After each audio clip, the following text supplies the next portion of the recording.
So welcome to the 12th in the series of Artists Beyond the Studio, a series of lectures by graphic studio artists during lockdown. Today I'm delighted to introduce you to artist and printmaker Niamh McGuinne. Hi Niamh. Niamh has been a member of Graphic Studio Dublin since 2010 and is currently on the board of directors here. She also works at the National Gallery of Ireland in the conservation department. Last year Niamh completed a Masters in Fine Art at NCAD, which saw her take her experimental printmaking practice to another level, working with large-scale sculpture, installation and film alongside various exciting printing techniques. Niamh's work investigates the embodiment of psychological experience and the nature of somatic response. She explores a broad range of materials which form an integral part of her work, from using time-sensitive inks or silver sulfite on photographic negatives, which accelerates their deterioration, to creating works printed on textiles, metal, glass and perspex, and combining printed elements in her recent large-scale installations. Niamh's practice addresses issues concerning the body, and the work she creates can be uncomfortable and unsettling, provoking reaction and interaction with the viewer. There is a desire to engage with the audience, and often the work is displayed in a way that encourages engagement, discussion and interaction. Although Niamh has made several accomplished standalone prints, most notably her commission for the sponsor's portfolio and several other works for graphic studio exhibitions, her work seems to naturally evolve into the experimental, containing elements of print that are used in a considered manner. Often, print is employed for its specific characteristics, to create layers in the work, to repeat a motif or message, or to obscure and reveal different elements of the work. Niamh's work has explored a wide range of themes, including safety, armour and protection, metamorphosis, femininity and animal instinct in human nature. Her most recent work, An Imaginable Remedy for an Intangible Malady, was shown as part of her Masters exhibition and also as an Instagram exhibition during lockdown 2021. These ambitious life-size single-occupancy shelters are an interactive piece in which the viewer or participant is invited to enter the shelter and shed anxiety, detach from divisive discourse, reboot energy levels, and contemplate their own physicality. I am struck by the ambiguity of these pieces. On the one hand, they are suggestive of safety, protection, and detachment. However, there is something unnerving about their quasi-clinical appearance. The raw nature of the structures seems to suggest that all is not as it seems here. They speak also to me of containment, claustrophobia, and captivity. What will happen inside these spaces? Are they safe? Is it a trick? Or maybe I'm just paranoid. Interestingly, Niamh conceived of these structures or shelters before the global pandemic came along last year, but they seem to be even more relevant and topical in today's environment, where so much of our lives are now virtual and social connection occurs almost exclusively online. Her Instagram exhibition included a series of digital imaginings of the shelters in a variety of locations, from airports to train stations, all places that feel like a different world to me at the moment. I hope Niamh will talk a bit about this body of work and how it came about. I'm very interested to hear about how she rethought her Masters exhibition into an online space and how the work has evolved since she first conceived of it. I hope there will be some time to talk about future plans and projects, as I know Niamh has some interesting work that she plans to make this year. So thanks, Niamh, and welcome. Take it away. Thanks a million. Thanks, Niamh. Thanks as well for everybody for coming along today. I'm going to hopefully do Niamh's lovely introduction proud. So this is the work that Niamh has talked about. They're my shelters, and this is kind of what they ended up as. And to really get there, I'm going to go back to the beginning, which is where I see it, which is back to 2013, which was a couple of years after 3 years after I'd joined the graphic. This was my first show in the gallery. I was really lucky to be sharing that space with Mick Timmins. So I had envisaged it. This is it. It was an installation of 35 boxes that were printed a combination of kind of traditional print on a saline sulfite, which I'd been doing at home, which Louise Mead had introduced me to actually. And I combined that with this kind of sublimation process that I had been playing around with through another friend, Paula Erocht, who was a colleague of mine and also, I suppose, a graduate of NCAD. And what I was kind of doing was using screen print to print a thermal sensitive ink onto, you know, different kinds of paper, and then transferring these in a heat press onto this aluminium. And I loved the kind of saturation and the effects that you could get, and how, I mean, I'd have to put my hands up and be honest from the start and say I prefer black and white and monochrome printing. And as you'll see as you go along, I have a very, very odd foray into color, but it's never very long lived. But I really like this technique. And in making these boxes, I combined, I suppose, printing on the metal to the saline sulfite etched plates, which I incorporated into making these boxes, because I think, like a lot of printmakers, we often like the plates as much as we like the prints. And then the prints from these plates were placed inside some of them. And I guess I was trying to kind of play around with the idea of space having a psychological dimension independent of us. Of course, it's all, I suppose, what we project onto it. But I like the idea of these having their own little latent character. They were envisaged as kind of abandoned or questionably abandoned spaces. And I was playing with scale as well. As you can see in the background, I've got a net curtain that I printed to make it look kind of like dirty and neglected. And it was really influenced by a show I'd seen in London in 2008 in the Hayward. It was called Psycho Buildings. And I really enjoyed seeing this because they made a big difference between seeing and experiencing. And the brief was that they were to transform the Hayward, to modify the site, to play around with spatial perception, to encourage physical interaction from the audience, and to play, I suppose, with the whole role of space. And the director at the time, Ralph Rugoff, he kind of saw it as a moment where our whole idea around space had metamorphosized. The whole, I suppose, digital communication had exploded. And it was combining that with the kind of diminishing of the kind of natural resources, because 2008 was, I think, the year that the Anthropocene became an epoch in its own right. So this idea of, a difference between seeing and experiencing was really interesting to me. And at that show, I saw Rachel Whiteread. And I was really interested last week or the week before when Ailish mentioned her, because like Ailish Murphy, I really do love Rachel Whiteread's work. And I wondered whether as printmakers, it's kind of a universal love, because I suppose what she kind of goes into that whole idea of the impact of what's left out, or what the impact of negative space. So just a thought, but so that's where I was kind of coming from with this. And you can see that they've got, some of them have flexes. They're all suspended from the ceiling. Well, most of them are. I have accompanied them with some prints and film, which I hopefully get a chance to play. This is a closer idea of it. I really wanted people to be able to kind of walk in around them and look in, but kind of for reasons of health and safety, that wasn't possible. And I had them lit with, so I'd say about half of them, about a dozen at least, had lights in them that were linked to an Arduino that I worked on with a guy called Ben Goulon as part of Hack Lab. And these were, it was all about Arduinos. And this was really interesting that you could kind of operate kind of a lighting system on a sensor. So my idea was that you'd come into the space and the lights would all be on in these boxes.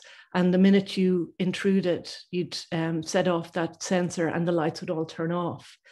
But unfortunately, I think because of the graphics studio gallery, it just wasn't it wasn't going to work well in that configuration. So in the end, I changed it so that the lights would all kind of flicker on and off. But I think, yeah, if I was to do it again, I might try and see if I could get that lighting back to my original, because they also looked really great in the dark. I showed them as part of the Ranelagh Arts Festival that year in a window of one of the local architects, OC Architects, and it was great because it was dark and they'd trigger when someone walked past. I'm going to show you just a little video of them. Now, this is not a film, this is just my documentation, so apologies in advance for it being shaky, and it's only about a minute long. But it'll kind of give you the idea. I'd wanted that you'd be able to walk around them and look in. But when you're looking in, you're kind of seeing either a view out, or you might be seeing something that's kind of slightly out of kilter with what you are kind of imagining you might see. You can see the curtains on the wall and some of the prints. And I laugh looking at this flex now coming down the wall. It's so bad. But this was to operate this box in particular. So there's a sensor there on the front bottom right.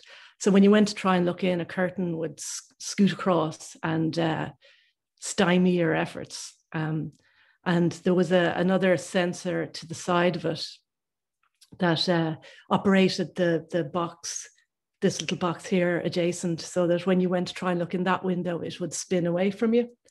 So it was kind of fun, and I liked that idea of I liked the idea of automating them. I liked that it would kind of grab your attention. But you know, saying that, I was very aware that there were other ways that it wasn't very accessible, I guess. You know, I mean, height-wise, and you know, you couldn't actually walk in between them as I'd originally kind of hoped. So for that reason, I made 11 prints of different views of the boxes inside and lit them the way I suppose I would have liked to have seen them lit, and projected onto them and had a bit of fun with it. So yeah, I suppose they are kind of theatrical, and it was like a set. So the fact that it was like a set kind of prompted me to push it and to look about animating them. So I got in touch with a very nice young woman from IADT who just graduated, called Svetlana Subchenko, and she helped me work on it as an animation project. And I'm going to show you the film that I made with her, and the music was composed by Lisa O'Neill, which was really lovely. And she also was Svetlana. She actually, I should just play it. I suppose I was looking at the whole idea of being watched and watching, and it was really nice working with somebody on it in that way. So it's 3 minutes long, so it's not too long, and I hope you can hear it okay. Will you give me a nod, Niamh, if it's...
Sinead. And I should say also had help from a guy called George Brennan in the kind of the sound editing. But when you look back at all these things, you go, oh my God, this is so connected to this work. But when I went to NCAD, that wasn't what I had in mind, or this isn't what I had in mind. When I made Surreal Estate, one of the ambitions, another ambition that I didn't get to realize was I'd wanted to make a print that you could walk between, but I didn't have a printer big enough to print the film. And so I guess this, was a little latent ambition that I'd been hiding that I didn't realize. But my statement, and as Niamh said, it kind of mentions the embodiment of psychological, I suppose, trauma and like the whole somatic holding of your experiences, and that how we keep all of these things in our memory, and a lot believe this is in your skin, and hence I suppose things like acupuncture and massage are good at relieving stress and anxiety. So it was actually coming from this angle when I decided to go to NCAD, and the reason was because work that I had done on, I come across this condition called chromidrosis, and I did that while I was researching work on for this piece in 2017, which is called Wilgefortis, and it's this is an installation shot in the High Lanes and one in the graphic studio, and these are kind of mobile prints, in these frames that you could turn around, and it was based on the two females in history, one called Wilgefortis, who was a medieval saint who grew a beard in defiance of her father. She didn't want to get married to, well, this is the way the story goes. And she grew a beard to get out of a marriage, and was crucified and became the patron saint of abused wives. And the other figure was this young woman called Antonietta Gonzalez, who had a condition called hypertrichosis. And she was part of the court of Catherine de' Medici. And a lot of the kind of the writings around the time referred to her as a kind of somehow kind of half human, half animal. And it's a beautiful portrait of her by Lavinia Fontana that's really very sensitive. And I suppose this work was just looking at that whole misdiagnosis of just basic conditions. Wilgefortis, she was decommissioned as a saint in the 50s because medical research caught up with her condition and kind of made the case that she would have grown this beard through a hormonal imbalance. And that's linked to anorexia. And so you think that, she was probably just, exercising her one and only body right she had. So I made them in this kind of this setup so that the viewer was the one who was making the decisions on what they should look like and what was right and what was wrong. As you can see, these two fellows are having a try of it in the graphics studio. But again, if I was to do this again, I would make sure that you couldn't line them up, because they do line up in both these shows, that you could have them like as a one that kind of made sense. But yeah, I'd like to maybe have a little go at doing that again without letting it line up. So anyway, I was studying this in the Royal College of Surgeons with Mary O'Doherty, and she said to me, you need to go to the Old Anatomy Museum in Trinity, which I did. And there I came across chromidrosis, and this, that's my sponsor's portfolio print on the left, which I enjoyed doing with Niamh back in 2018, 2019. It was before I went to college, just before I went. So that's where my head was at the time. And on the right, at the top and at the bottom are two images of these women who had this condition that I came across in Trinity. They were just amazing. And I was fascinated by the fact that these beautiful, they were watercolors done by an Irish artist called Marcella Irwin, who'd been a student in I suppose the precursor of NCAD. And she had done these for a doctor. So these were his kind of like his reference set of images. And all of this, one or two of them references that I was able to follow up, and reading all the medical journals around the time, it was largely confined to young women, and they were dismissed as hysterics because it was black, and they'd wipe it away and then it would come back again, and it kept coming back and coming back, and they weren't believed. They were thought that they were painting themselves to look for attention. And there was often in the different journals, there was mention of trauma, but it wasn't, specified. It was kind of alluded to, but not in any way expanded on. And in my other life as a paper conservator, having, we do train and look into the history of pigments and materials in history. And there was always you always latch onto those little weird details. But one of them was that indigo, this one of the doctors had looked at this and said it looked like indigo because when he brushed a bit off and put it in a basin of water, it colored the entire basin of water. So it had a high coloring property. And it was never proven that it was indigo. But in my conservation life, I had heard of cow's urine having indigo in it. And this was a combination, obviously, of their diet, but also I thought of the fact that they have such a long, protracted digestion. So the idea of these people possibly sweating, because chromidrosis is just colored sweat, that's all it means. This sweating, this kind of toxin, or this color, was that it could have been linked to that trauma and a disrupted digestion. So this is why I went to NCT, was to kind of give this kind of the best platform I could think of to really research it. But all the way through first year, I was working on images like these, which, it's made up on the left and unspeakable on the right. So I was kind of trying to focus on the whole idea of them not being believed, or this kind of unspeakable trauma and what that was causing. And individually, and I did a few animations, and individually I quite liked the works, but as a body, I wasn't happy at all with them. And I was really struggling a bit with how I was going to do this chromidrosis justice. So a friend of mine who's a psychologist said to me, you need to look at Wilhelm Reich, which I did. And not too much delving brought me to this picture. And of course, naturally, it immediately appealed. But at the time, I didn't realize the connection with my Surreal Estate boxes. Don't ask me why, but anyway, he was in the 40s and 50s, he was kind of pushing this idea of an organic accumulator. And it was a very simple box that was lined with a conducting material like metal. And then it was then covered with layers of wool and as an absorber, and metal as a conductor. So it was harnessing or drawing energy, atmospheric energy that he called bions from the atmosphere. It's where you could then basically absorb them from the metal in the box.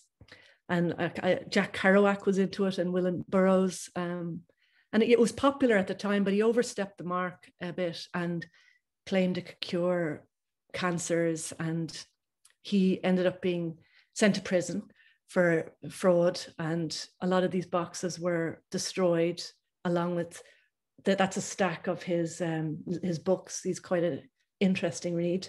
But it kind of interested me as well that he wasn't believed, and it was all kind of going against the kind of the status quo of medical, I suppose, medical position, the official. And also this woman in the box who's sitting in it, her kind of look of trepidation. And she really reminded me of this young woman with chromidrosis. It's only visual, but there was just no getting away from it. It was like a little time machine in my mind then. So I decided that's where I was going to go. I was going to try and make one of these boxes. I did. And then, but like everything, you kind of make these decisions and then they change. So I got this far, and I had my box made out of steel, and I had my little viewing window, and I was playing around with trying to see what you would see if you were sitting in there. Would there be a projection? Would I have a film? Why would I why would you get in, or what would you do when you were in there? But the main thing that really occurred to me was there was absolutely no way I was going to cover it in wool and wood and layers, because I liked it too much as an object in itself. So with that in mind, I suppose I changed my tack again, and I decided that I would kind of look at the idea of like sculptural spaces, or I can close spaces for kind of protection, and you know, whether it would give you some sense of security or a positive feeling. And I suppose that, and as well as kind of realizing that idea from Surreal Estate that I wanted to build something that you could get into. So, you know, in this case, you know, I didn't go any further to turn it into an orgone accumulator, but I still was very interested in that. So I did make another one. And in the end, I made 3, and here they are. It's Press Pause, Hold Still, and Shed Skin. And the Press Pause, I had figured you know, it blocked signals when you got into it. So that was kind of interesting. That's why I call it Press Pause. And again, I was playing with names like a press and a hold and a shed. They're all small containers of space. In the middle, my Hold Still, that does work as an orgone accumulator.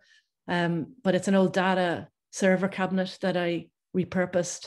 And then Shed Skin, that one is the strangest in my head, because I was so intent on getting a big cow brush to go into it, so that, you know, people who had lost touch or lost their kind of sense of touch or that feeling of tactileness could kind of go in there and, you know, rub the brush, because it was proven to increase milk yield in cows because it made them happier. But that was all. I ordered that brush back in February last year.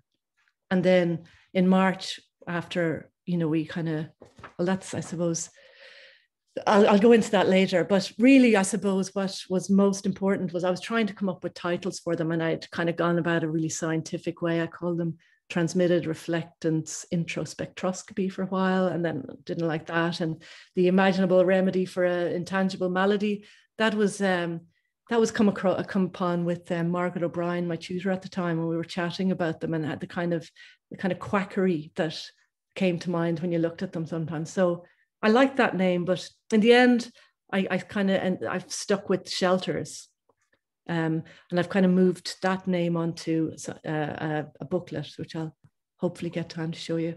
But really, ultimately, they are just a invitation or like a proposal to take part in something, and they're uninhabited space, kind of waiting to be inhabited or maybe temporarily vacated, similar again to Surreal Estate.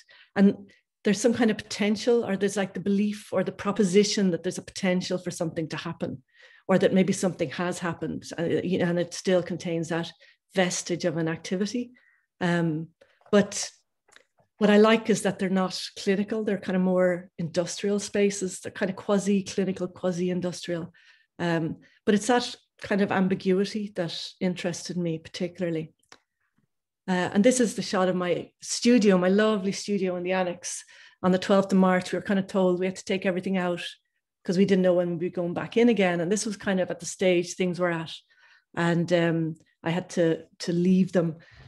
And I suppose, you know, at this point, I'd been thinking about, I suppose, I was imagining kind of an oversharing, media exhausted individual that mightn't be aware of having absorbed all this, you know, debilitating negativity from an overstimulating environment. And that was on the 12th of March. And then, of course, everything changed and the whole context changed.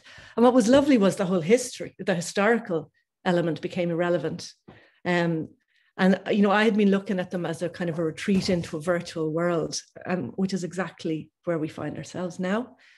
And the idea of trying to get ourselves used to kind of confined space and what might happen in a quiet space. And yeah, we all know way too much about that as well now. But what I think was the kind of most interesting part of the work for me was in this kind of the ambiguity over whether you were safe or whether you were trapped, and how, you know, protection versus containment, there, you know, it's a thin line, and I think that's where the work is interesting, and it goes back to that woman in the orgone accumulator. It's what you're anticipating versus what you actually experience. And that journey that you take yourself in your own mind is, to me, the value or the kind of purpose of it, or the agency. I can't really think of the right word for it, but I had, of course, as a printer, wanted to cover every single surface with print, and I had to kind of rein that in. And because I decided I didn't want it to be a distraction, I decided that it really needed to have that time of, for, I suppose, self-reflection, and to kind of be wondering, what if there was something going on? What if there was something going on? It's imperceptible, like there's no loud buzz or there's no countdown, or, I was kind of, how long do you stay in it? These kind of questions.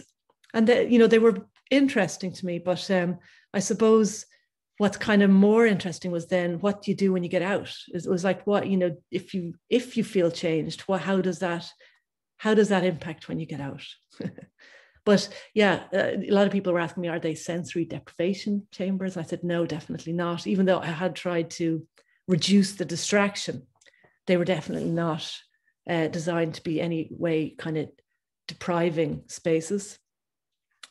So back to last March, when we left the studio, we still had to kind of put together a proposal for a college and our finals. I had to come up with a plan B, because we weren't sure if we'd ever get back in to the annex to our work, or whether we'd have to, we were told it was all going to be online, and just, I suppose, the reality of that was kind of slowly sinking in.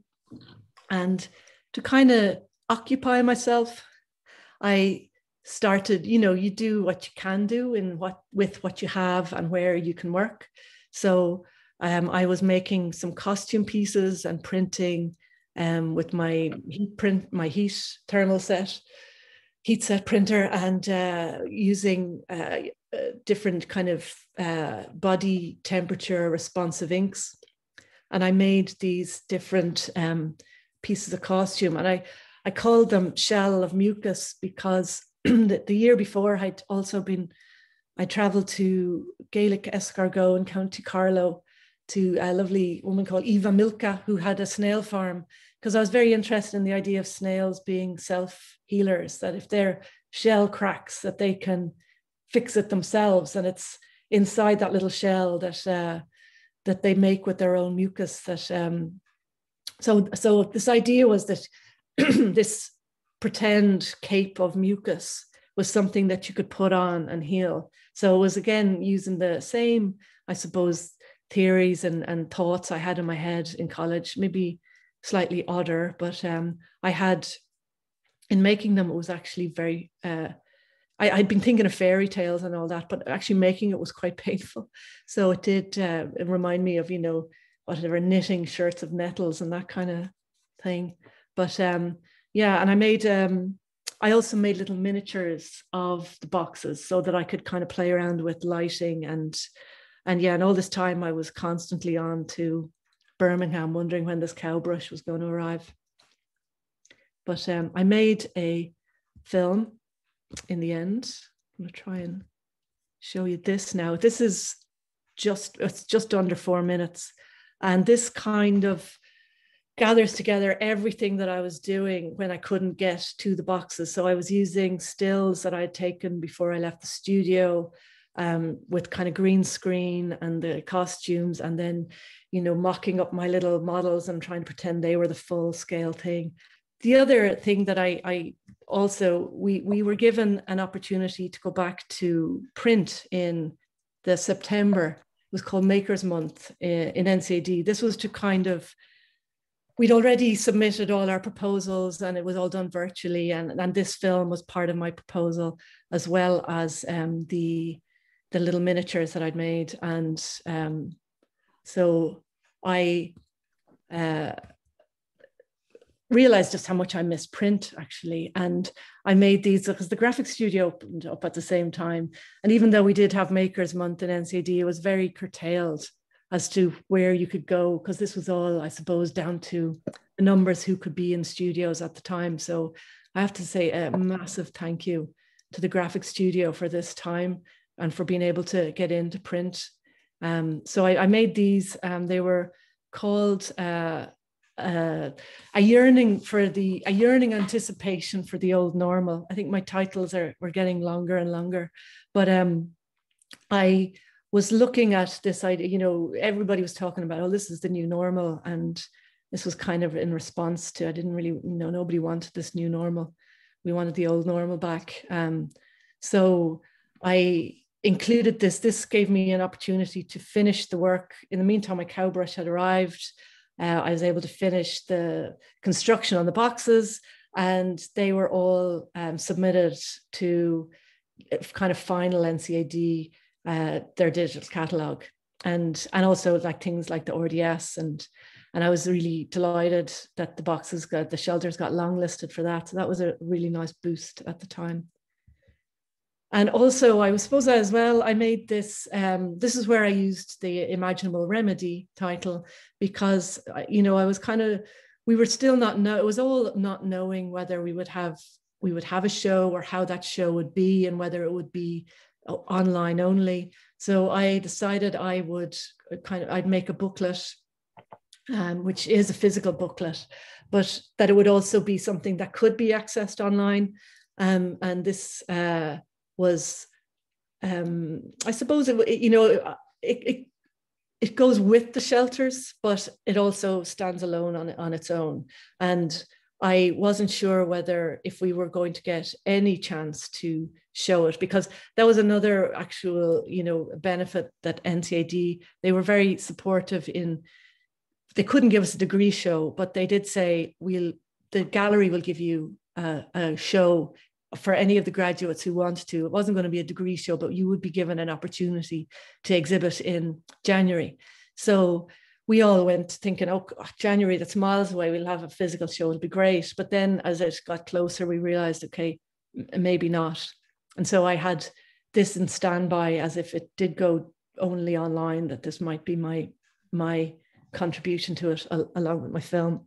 But in the end, we put it up. It was great to even just to get it documented. And to be fair, Louis Hall, who was in first year, that he's second year MFA now, he did a filmed walkthrough. Sarah Durkin and Anne Kelly, the curator in the gallery, gave us a very nice, I suppose, virtual tour of the show. And then one of my colleagues on the course, Kieran O'Keefe, who's a performance artist, he had a performance in the windows every night, and that was great. It's great to be able to go and see something, and that was then I broadcast on Instagram. And then it kind of closed with a conversation opportunity with Matt Packer, and that was really nice. He's well, as you probably know, he's the curator of the Eva Biennale. So it was quite interesting to hear his insights into the work. And I suppose, like everybody, that's what you really want when you go and you make all this work, is you really want a conversation, or you want a chance to be able to talk about it. So thank you for right now as well. So, well, I was probably just going to give a really quick squint through what I've got planned for now. So I suppose one of my main objectives is to try and find some kind of common ground between my visual art and conservation practices. So I've been working on different projects, or these are all kind of in the pipeline. This one I'm calling Fragile and Fugitive, but these are just test pieces where I'm purposefully making things that aren't going to be able to maybe stand up to changes in humidity. It's Fragile and Fugitive. That was the chromidrosis. These are all still linked to chromidrosis because I haven't quite let that go yet. And this one, it's probably not going to let me show it either, but it is. Okay, but this is only like a few minutes, not even a minute. But it was just playing around with thermal inks. And so what I'm going to try and do is a project based on 16mm film, because a lot of the things like to do with exposure and excretion and masking. These are all techniques in photography. So I'm going to maybe look at that, and it might have some kind of collaborative element. I don't really know.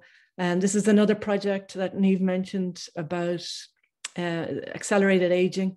And it's just one of the techniques we use in conservation, but I'd used it a few years ago to kind of selectively force old negatives to silver and I had drawn over it with wax crayon and with Vaseline to kind of mask out areas and then to induce the mirroring. And it's nice, but it's a bit toxic, but it is kind of, it's nicely unpredictable.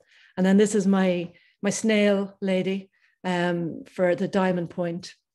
I'd like to do a little bit more on kind of healing gels and mucus, and the idea of, because we use a lot of gels in conservation for either pulsing or for solvent treatments. So something along those lines might be, I think possibly that's, and then I had this project where I was kind of talking about harnessing energy, lunar ozone. These were like things that you would stick in the window, or they fold them flat and you put it in the window overnight and it absorbs the lunar ozone, and then you fold it back up and you put it on your head and you wear it for the day, and it kind of gives you that kind of hormonal balance that you mightn't have.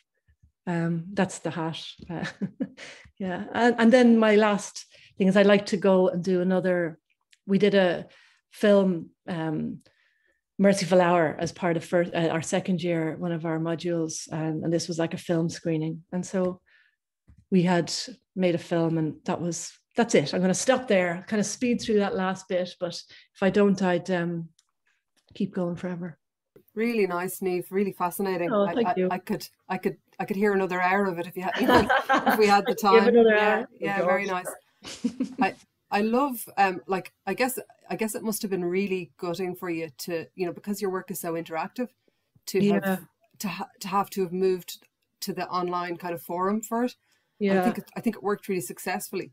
And I guess my question for you really is, do you think, I guess it's kind of all about adaptability, and we've all had to change the way we work at the moment. I'm just wondering, is it something that you probably would consider continuing with? Into the future? Yeah, great question. I'd love to. I think that was like my worst nightmare when it happened, because I'm just so methodical and I like kind of really going into things in like too much detail. So when we had to do a complete about turn, it was very unsettling, but you just have to get on with it. And they were, I suppose I was lucky in that it was a real opportunity to do that, because I could have gone on and done my MFA and never actually left. That was a real departure from the comfort zone for me. And I think, to be adaptable, you have to be adaptable. I think I was just somehow stoked that the work responded so well to COVID, that there was some link in it. And that was... It was almost prophetic. I mean, I think it's it's startling, isn't it? I know, it really. I mean, the whole idea of this, I was just couldn't wait for this huge, massive body brush, cow brush, to arrive. And when it did, it was like I was thinking, I agonized over whether I would invest all my money in this brush that I probably didn't really have to be so flahoolic with it. But I mean, I'm actually after forgetting what you actually asked me, but I suppose the whole adaptation, you have to. And as an artist, I think I could have quite easily gone through the whole process and not learnt that you have to be able to adapt and you have to just go for it. And the other thing is not to, the other thing I learned really was not to be worried about making a mess or failing. I did a few kind of performance workshops that were excruciating, and having done those, I think there's nothing I'd ever have to do again that would be as bad as that. And that's been a real helpful, and that's something I would have never dreamt I would have been able to do. And why I asked Vida about her performance, it was just, it's interesting how you're not so bad when you get out of your comfort zone. Yeah. Sometimes. Thanks. Anyone got any questions there, guys? Just tell us about the cow brush, Niamh. Other than a piece of art, what would it normally be used for?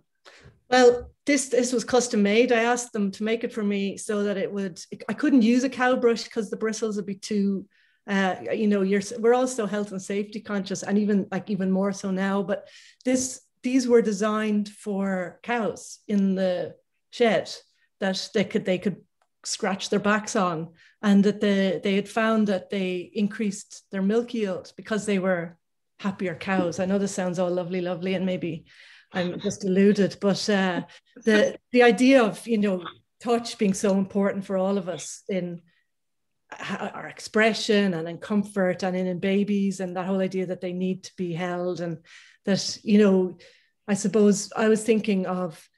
I suppose in my mind, I had somebody who had retreated into their little, virtual space. They didn't feel they needed anybody else out there because they had all their different platforms that they were able to interact on, but they'd actually stopped touching things. And that's why I wanted that brush. So that's another link with Eilish. I'll be installing it. I'll be installing it in the graphic studio if you want. We can all go around and the cows are another link with Eilish Murphy too. Oh yeah, I know. I was very envious of her lovely background noises. That was collaboration on the way. Yeah. Happy cows and collage. Yeah, that sounds good. Thanks. Niamh, could I ask you a question there? Sure. Thanks. That was absolutely fascinating, amazing, absolutely. Oh, thanks, Kate. The titles alone are an event in itself. Incredible. But staying on cows, how do you get the indigo out of their urine? Well, it's actually it's been found as indican, which is a kind of a precursor to indigo. And what happens is indigo is a dye, and it has to oxidize, and it's colorless.